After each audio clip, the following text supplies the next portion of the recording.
What is up YouTube, and welcome to this Loki episode 2 preview and theory discussion. Wow, how good was episode 1? Marvel Studios continue to knock it out of the park when using little known and niche parts of the Marvel Universe, with the TVA being brought to life gloriously on screen. However, there are a number of things I want to break out from my breakdown and Easter eggs video and preview next week's episode.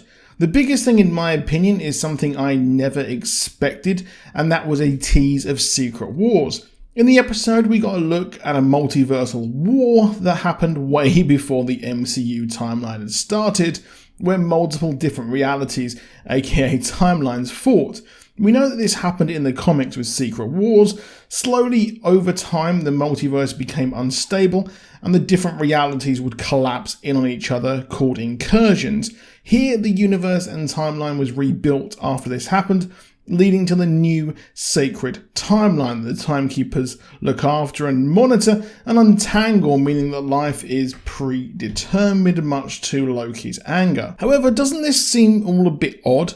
What if the Secret Wars had already happened and that time itself was changed so that it can never break? There's something else that can explain the missing people of the MCU. The Fantastic Four have history with the TVA, having been taken by them but subsequently escaping, and even have history with another time controller, Kang the Conqueror, and also Immortus. However, the explanation of the sacred timeline may actually explain where the Fantastic Four are within the MCU. Now, during Secret Wars, Dr. Doom had salvaged what was left after the collapse and then went on to fight Reed Richards, with Reed winning. However, it's after this that I want to discuss something which may have happened. After Secret Wars, Reed went on to actually rebuild the multiverse with his family and the Future Foundation, while the Ultimate Universe and Earth 616 actually merged together.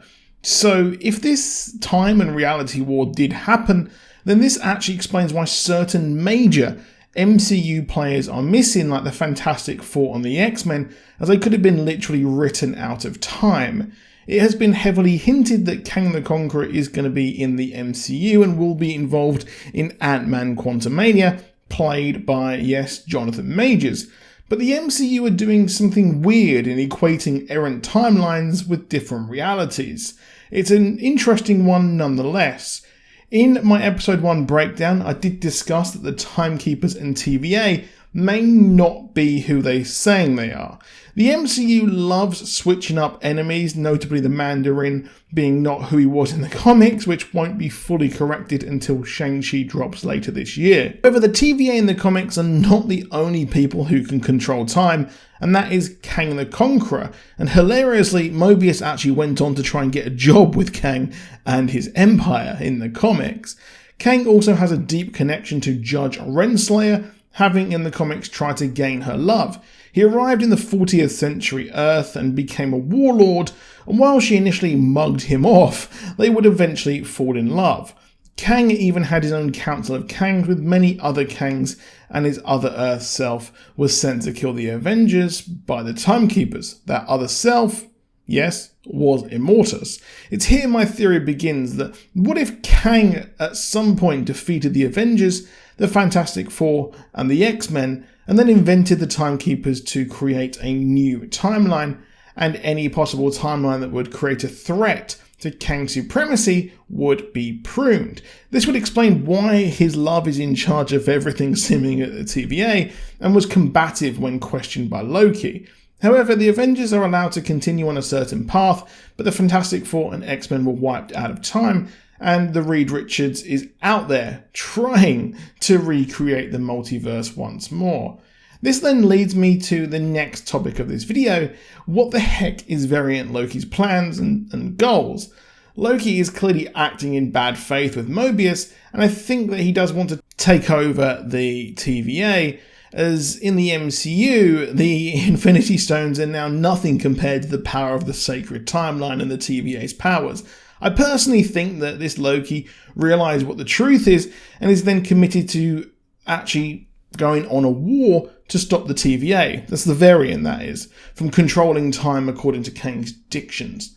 Now, the Secret Wars could have been created after Kang in his warlord nature tried to take over each one, or simply he saw an opportunity after the Kang War, and a variant of Loki knew what was going on, survived, and then carried this on. Of course, this is all a theory, but I think over the course of the season, we will see some truth and twists coming out. But truth, twists, and time twisters. There is a precedent in the comics as the Timekeepers have evil counterparts named the Time Twisters.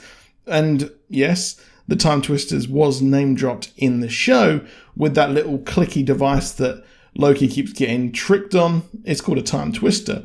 They are the beings made by the last director of the TVA and became bad and worked with the Mortis, the Kang from the other Earth, to warp to their vision of time. So perhaps Kang placed the Time Twisters instead of the Timekeepers, and the real ones are kept away from sight. The Twisters work to destroy different realities using energy from the Nexus being the Scarlet Witch. She is hinted at being a Nexus being in the MCU, and well, the TVA and what's going on right now could be the work of Kang and his Time Twisters. But this is all just a theory for you here, so do take it with a pinch of salt here. It's just my musings. But let me know what you think down below in the comments. Do drop a like if you enjoyed the video. Do subscribe with notifications on, and I'll see you soon, and goodbye.